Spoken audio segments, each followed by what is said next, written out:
Welcome to MLS Online Virtual Classroom. Today, in Unit 1, Buckle Up, we will learn about primary auxiliary verbs.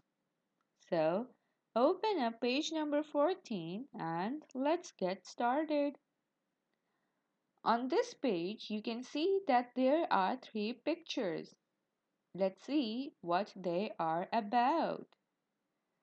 In the first picture, it says that Suleiman did like the car race.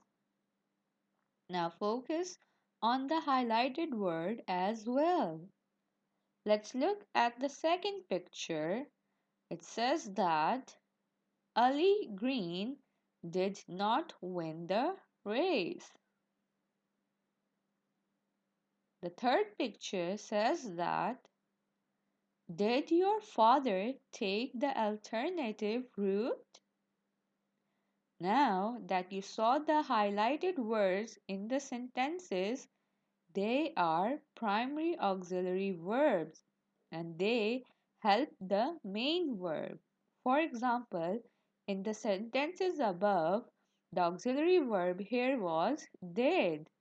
Like is the main verb and did is the helping verb. It is helping the main verb, which means did is a primary auxiliary verb. Now, let's do an activity.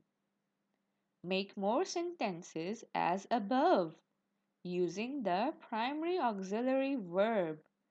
And if you have any difficulty, ask someone in your family to help. Make at least 10 sentences and write them on a loose sheet.